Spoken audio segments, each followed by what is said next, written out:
बिस्मिल्लाहिर्रहमानिर्रहीम नहमदुहु व नुसल्ली अला रसूलिल्लाहि करीम। ये प्रॉब्लम डिफरेंशियल इक्वेशन के linear differential equation with constant coefficient chapter से है। लीनियर इसलिए क्योंकि हम देख रहे हैं यहाँ पर जो थर्ड डेरिवेटिव है d cube y over d x cube,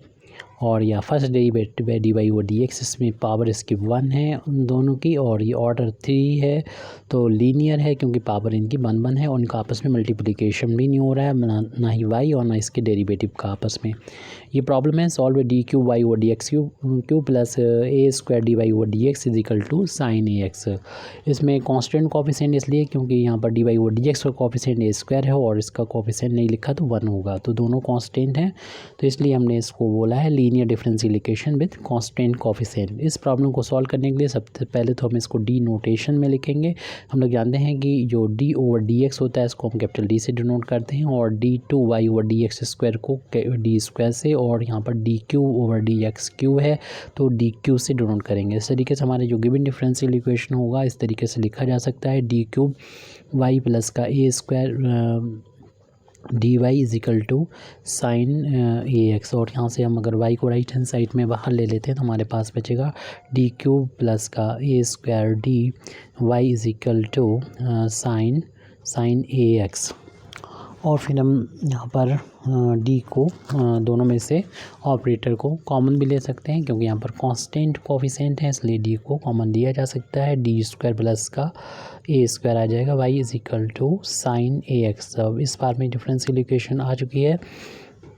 तब हम इसका सॉल्यूशन फाइंड करेंगे इसके कम्प्लीमेंट्री फंक्शन को फाइंड करते हुए और पर्टिकुलर इंटीग्रल को फाइंड करते हुए, दोनों यानी कम्प्लीमेंट्री फंक्शन को और पर्टिकुलर इंटीग्रल को ऐड करके वाई की कुल रखेंगे तो इसका ये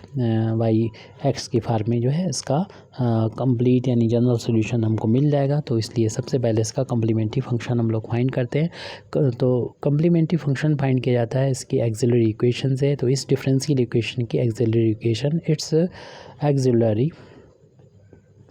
एक्सिलरी इक्वेशन इस, तो इस डिफरेंशियल इक्वेशन की एक्सिलरी इक्वेशन हो जाएगी, जहाँ पर भी डी मिलेगा वहाँ पर एम पुट कर देंगे, एम स्क्वायर प्लस का ए स्क्वायर, और इसके कोफिशिएंट को वाई कोफिशिएंट को 0 के बराबर पुट करके एम की जो वैल्यू है यहाँ पर क्योंकि 3 पावर है एम में, अगर हम मल्टीप्लाई करेंगे तो 3 एम की वैल्यू मिलेंगी। तो एम की एक वैल्यू तो तब मिल जाएगी जब इस फैक्टर को हम 0 के बराबर रखेंगे, और एम की 2 वैल्यू यहाँ से मिल जाएंगी जब इस पहले फैक्टर को हम 0 के बराबर रखेंगे। यहाँ से एम की वैल्यू निकालना है तो इस टर्म को उधर ले जाएंगे, माइनस ए स्क्वायर हो जाएगा, एम की वैल्यू फाइंड करेंगे, स्क्वायर हटाएंगे तो दूसरी साइड स्क्वायर रूट लग जाएगी जिसकी 2 वैल्यू होती है प्लस माइनस ए स्क्वायर। यहाँ पर जो है माइनस ए स्क्वायर लिखा जा सकता है इसको -1 इंटू ए स्क्वायर, और -1 जो होता है उस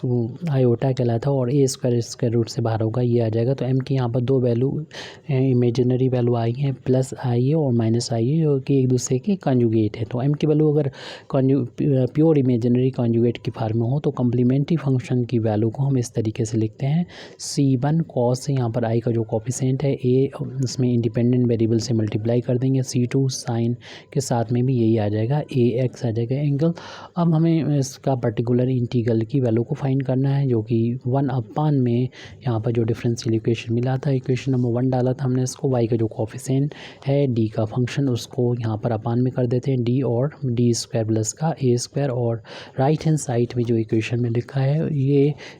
फंक्शन जो साइन ए एक्स, इस पर ये वाला जो ऑपरेटर है वो ऑपरेट हो जाएगा, और यहाँ पर हम इसको इंटरचेंज भी कर सकते हैं। तो 1/d square plus a square को हम पहले लिख दें, और 1/d को ये बाद में साइन ए एक्स के साथ में लिख दें, क्योंकि 1/d जो होता है वो इंटीग्रेशन को डिनोट करता है एक्स के रिस्पेक्ट में। तो इस तरीके से आसानी से ये पर्टिकुलर इंटीग्रल सॉल्व हो जाएगा, 1/d square plus a square, और ये वैल्यू जैसे कि बताइए इंटीग्रेट कर देता है जो भी फंक्शन इसके सामने लिखा होता है एक्स के रिस्पेक्ट में। और हम लोग जानते हैं कि साइन का जो इंटीग्रेशन होता है वो माइनस का कॉस ए एक्स होता है, और एक्स का जो कोफिशिएंट है उस ए है यहाँ पर से डिवाइड करना होगा, -1/a जो है वो कांस्टेंट है, इसे इंटीग्रेशन के साइन से हम यहाँ पर बाहर ले लेंगे, -1/a। सिर्फ ये operator D square plus a square operate होगा कॉस ए एक्स पे, और इसका हमें फार्मूला याद होना चाहिए कि 1/d square plus a square की वैल्यू जो होती है कॉस ए एक्स जो ऑपरेट होता है इस पर, तो इसकी वैल्यू क्या होती है, तो उसकी वैल्यू को हमें अच्छी तरीके से याद होना चाहिए। इसमें हमने जो पहले वीडियो बनाया था उसमें ये वैल्यू को प्रूव भी किया है, d/2a और साइन ax, तो इसको हमने प्रूव किया है, तो उसको वहाँ से ले सकते हैं। उसके पर्टिकुलर इंटीग्रल में कोशिश करेंगे उसका लिंक हम इसमें प्रोवाइड कर दें। तो particular integral is equal to यहाँ पर इस फार्मूले से लिख देंगे, जो ये फार्मूला है और ये फार्मूला ही ये वैल्यू है, तो इसलिए हम इसका डायरेक्ट यहाँ पर यूज़ कर सकते हैं। -1/a इंटू ये वैल्यू जो है वो x/2a साइन ax के बराबर है। इसमें मल्टीप्लाई हो जाएगा a में a का, तो ये वैल्यू हो जाएगी -x/2a² साइन ax आ जाएगी पर्टिकुलर इंटीग्रल की वैल्यू। और यहाँ पर जनरल सोल्यूशन हम लोग लिख सकते हैं, the general solution of given differential equation is y is equal to complementary function plus particular integral. तो यहाँ पर कम्प्लीमेंट्री फंक्शन पहले ही फाइंड कर चुके थे, c1 cos ax पीछे देख लीजिएगा, प्लस का c2 sin ax, और पर्टिकुलर इंटीग्रल की वैल्यू अभी निकाली जो कि माइनस में है, x माइनस का लिखा साइन लगा दिया हमने पहले ही, 2a² और साइन